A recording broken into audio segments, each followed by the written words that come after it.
When you start looking at your image in the mirror and you see how much creativity has really played out and played hard on your mind, body, and soul, you begin to understand why I say that creativity is an addiction, because how much have you given to your creativity and how much have you gotten back? And it's not a give and take kind of situation. It's understanding that creative person on the inside and what the demands are they put on your life every day, and can you live up to it? Unplugged, because we will always say yes to creativity, totally uncut, because we all make mistakes. So turn it into a tool. This is Arroe Unplugged. I've always talked about this.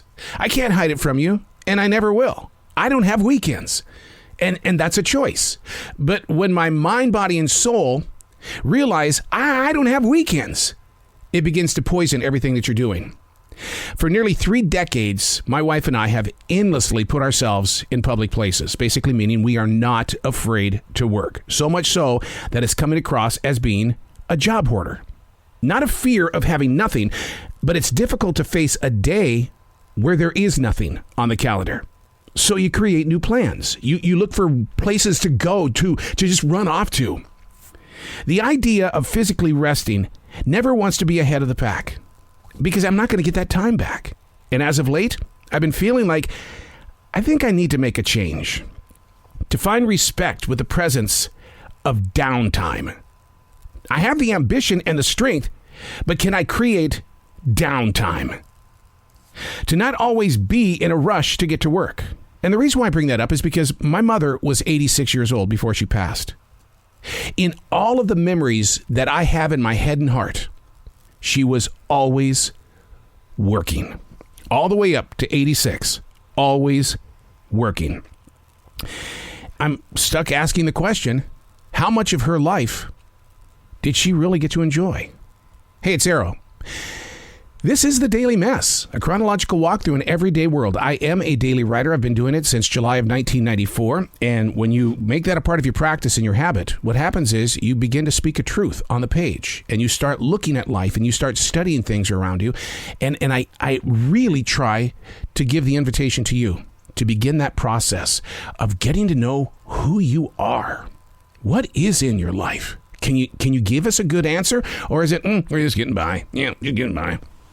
This is The Daily Mess. Allowing the moment to be built. Think about that. Allowing the moment to be built.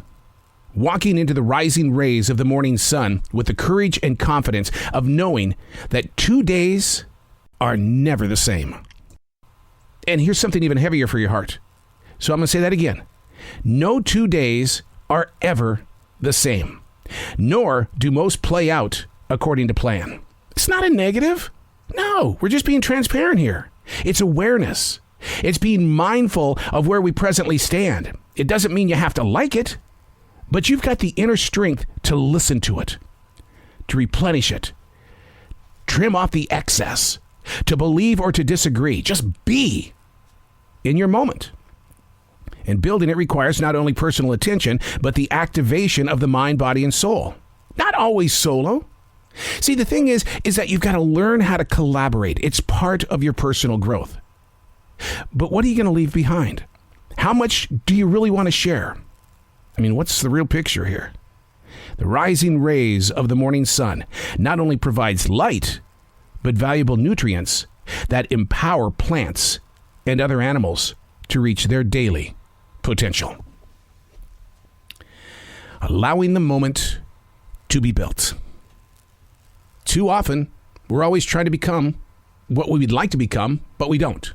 And then we get disgruntled and disappointed with our personal selves. And then what that does is that gives you a free ticket to live in your past, where you thought everything was just great. It was all better then. Was it? When you allow the moment to be built, you're going to realize that this moment is the greatest moment of your life. Why?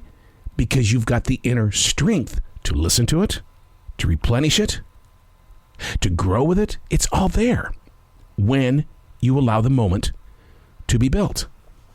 Difficult walk. Very difficult. I'm not going to lie to you. Because when you live in the presence of now, everything else around you, the people that you're hanging with, are either in the past or they're up here in the front going, come on, we got to get there. And you're going, Allow the moment to be built. I'm Arroe, and that's the Daily Mess.